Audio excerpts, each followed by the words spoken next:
IT job కోసం try చేస్తున్నారా? Coding ట్యూటర్లో ట్రైనింగ్ తో పాటు stipend and 100% job guarantee. Hi viewers, India's largest digital media network Suman టీవీకి స్వాగతం. ప్రస్తుతం మనతో ఉన్నారు motivational speaker and language trainer Vijaya Bangaru. అమ్మ నమస్తే. అమ్మ నమస్తే అండి. అమ్మ, మనం చిన్నప్పటి నుంచి చూసుకుంటే మనం ఒక స్కూల్లో చేరితే మన గురించి ఏదైనా ఒక కంప్లైంట్ ఇవ్వాలి ప్రతిదానికి అంటే ముందు పేరెంట్స్ని పిలిపిస్తారు. ఆ పేరెంట్స్ టీచర్స్ మీటింగ్ కూడా అందుకే పెడతారు. అలాంటిది ఇప్పుడు ఈ కోల్కతా ఇన్సిడెంట్లో చూసుకుంటే మనం ఒక కాలేజ్లో ఆ అభాగ్యురాలకి అంత అన్యాయం జరిగితే ఇప్పటి వరకు పేరెంట్స్ ఇన్వాల్వ్మెంట్, పేరెంట్స్ని అసలు ఎంక్వైరీ ఎందుకు చేయలేదమ్మా? ఎంక్వైరీ ఎందుకు చేయలేదంటేనండి, ఇప్పుడు అసలు వాళ్ళతో ఇన్వెస్టిగేట్ చేసి వాళ్ళతో మాట్లాడితే అసలు నిజాలు బయట వస్తాయండి. ఎందుకంటే వాళ్ళు కన్నపిల్ల, సో వాళ్ళు కడుపు కోతతో అంత బాధపడుతూ ఉన్నారు. సో ఎవరైనా సరే కన్సర్న్ వాళ్ళు, ఈ సిబిఐ వాళ్ళు కానీ లేకపోతే ఇంకెవరైనా పోలీసు వాళ్ళు కానీ వెళ్ళి వాళ్ళతో తల్లిదండ్రులతో మాట్లాడితే చనిపోక ముందు వారం రోజుల ముందు ఆ అమ్మాయి ఎంత బాధపడింది, వాళ్ళతో అసలు పరిస్థితి ఏంటి అని చెప్పుకొని ఏడ్చింది.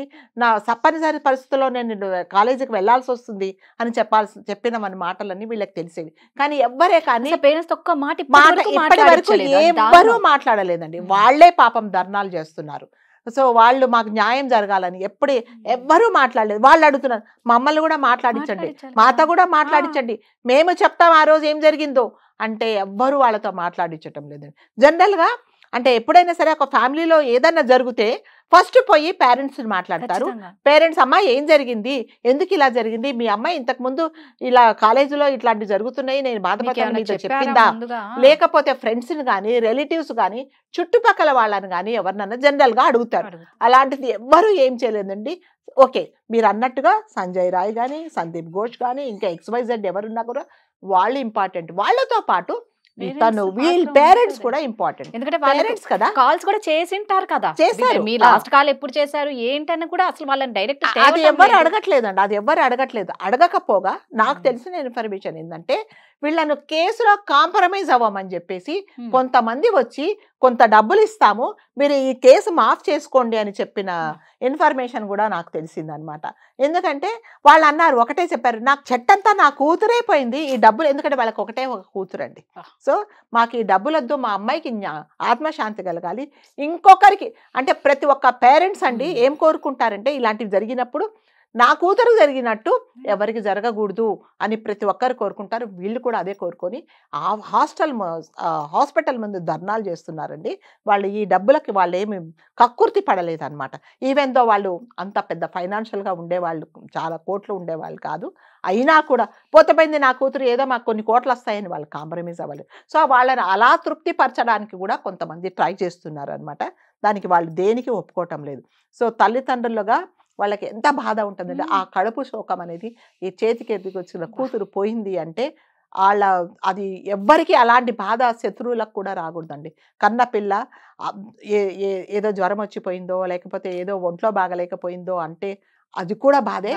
కానీ ఈ బాధ ఏంటండి, చిత్రహింసలు పడి నవమాసాలు కానీ ఈమె పెంచి ఈ రోజు ఈ స్థాయికి తెచ్చారు. ఎవరి చేతిలోనో పాపం అమ్మాయి బలి కావడం అంటే ఆ అమ్మాయి నలుగురి కోసం ఇలాంటి జరుగుతుంది అని ఎదురు తిరిగినందుకు ఇది జరిగింది.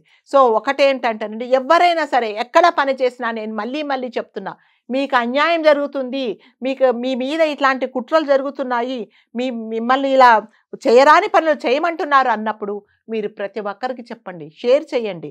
అప్పుడైనా అందరూ కలిసి ఒక్కసారి మీరు ఎవరైతే హెడ్ ఆఫ్ ది ఇన్స్టిట్యూషన్ ఉందో, ఎవరైతే మీ బాస్ ఉన్నారో మీరు వాళ్ళతో మాట్లాడితే ఒకరితో ఇద్దరిని వాళ్ళు చేస్తారు, 100 మందిని అయితే ఏం చేయలేరు కదండి.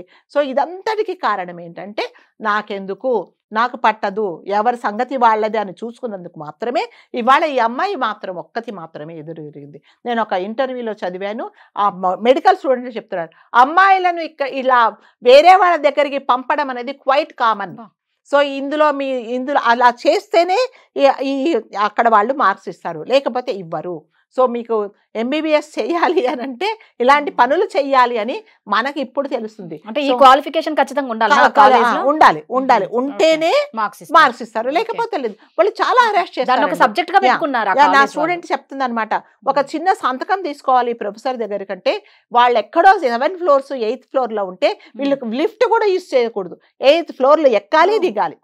సో నాకు మొన్న ఒక స్టూడెంట్ మా దగ్గర ఒక గెట్ టుగెదర్ అయితే ఒక అమ్మాయి చెప్తుంది, మేడం వీళ్ళని ఒక హౌస్ సర్జన్ చేసే వాళ్ళనంట అసలు ఒక చిన్న చాలా చిన్న చూపు చూస్తారు. వెళ్ళి టీ తీసుకురాపో, వెళ్ళి అది తీసుకురా, చాలా అంటే నీచంగా చూస్తారు. ఎందుకు బయటికి రారమ్మా? బయటికి రాదు అంటే వాళ్ళ అవసరం అండి, వాళ్ళ అవసరం కదా.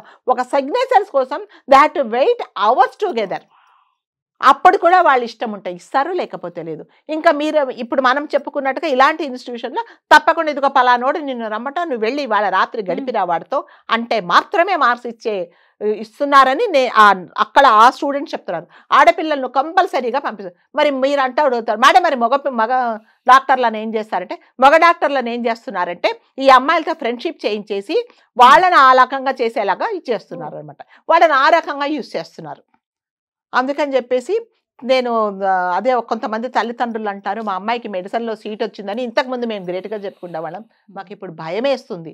అసలు మెడిసిన్లో చేర్పించాలా వద్దా, ఇలాంటివి జరుగుతాయా అంటే ఏదో బతుకుంటే బలసాకు తిని ఉండొచ్చు అన్నట్టుగా ఇప్పుడు మా అమ్మాయిలని తీసుకెళ్ళి వేడవాడి చేతిలో పెట్టి ఇలాంటి పనులు చేయించడం కంటే ఎంబీబీఎస్ చేయించకపోవడమే మంచిదనే దానికి కూడా కొంతమంది తల్లిదండ్రులు మాట్లాడుతున్నారు. అంటే మనకు డాక్టర్లు అవసరం లేదేమో, మరి మనకు తెలియదు మరి కదా, డాక్టర్లు అవసరం లేదు, మీరు అసలు చదవకండి అని చెప్తున్నారు అన్నమాట. విచిత్రం ఏంటంటే అంటే మామూలుగా ఏదైనా ఆఫర్ కావాలా, ఎక్కడన్నా ఛాన్స్ కావాలంటే ఇలాంటివి చేయిస్తూ ఉంటారు. బట్ ఒక డాక్టర్ వృత్తికే ఒక మచ్చలాగా చేస్తున్నారు వీళ్ళు. అక్కడికి వెళ్తే మార్క్స్ ఇవ్వడం అంటే అదొక సబ్జెక్ట్ గా, మెయిన్ సబ్జెక్ట్ అదే పెట్టారు వీళ్ళు.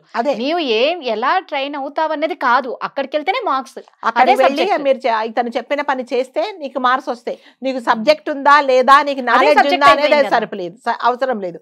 సో అక్కడికి వెళ్ళి నువ్వు అక్కడ వీళ్ళు చేసిన పని చెప్పి వాడెవడా ఈరోజు వచ్చింది నాతో పాటు టైం స్పెండ్ చేసింది అంటేనే ఈ ప్రిన్సిపల్ అనే అతను మార్క్స్ ఇస్తున్నాడు. సో ఖచ్చితంగా కొంతమంది స్టూడెంట్స్ చెప్పారండి. అంటే ఇలాంటివన్నీ ఇప్పుడు వస్తున్నాయి, ఇప్పుడు వస్తున్నాయి. ఏదన్నా ఒక ఇన్సిడెంట్ జరిగితేనే 10 వెనక్కి. సో మళ్ళీ మనం చెప్పేది ఒకటే మేడం, ఒకటి ఏంటంటే ఏదైనా అన్యాయం జరిగినప్పుడు మీరందరూ సమిష్టిగా ఒకటే గొంతుతో ఉండండి. సో మేము ఈ పని చెయ్యము అని మీరు గట్టిగా ఒప్పుకోండి. అప్పుడు ఏం చేస్తారు, నువ్వు ఎంతమందిని పంపిస్తావు, 100 మందిని పంపిస్తావా, 100 మంది నేను వెళ్ళను అంటే ఏం చేస్తావు, కంపల్సరీగా నువ్వే దిగి రావాలి. సో అది వీళ్ళు చెయ్యకపోయినందుకే ఈరోజు ఇది జరిగిందండి. సో ఎక్కడైనా నాట్ ఓన్లీ మెడికల్ ఫీల్డ్ అండి, ఎక్కడైనా సరే ఆడపిల్లలు పని చేస్తున్నప్పుడు మీకు ఏదైనా అన్యాయం జరుగుతుంది అన్నప్పుడు కంపల్సరీగా మీరు గొంతెత్తి మాట్లాడండి. లేకపోతే ఇలాంటివే ఆడపిల్లలందరూ సమిధలైపోయి ఇలా బాధపడి చనిపోవాల్సిన పరిస్థితి వస్తుందండి. తల్లిదండ్రులందరూ ఏం మాట్లాడుతున్నారంటే, మళ్ళీ చెప్తున్నాను, ఎంబీబీఎస్ చేయించాలంటే భయపడుతున్నారండి.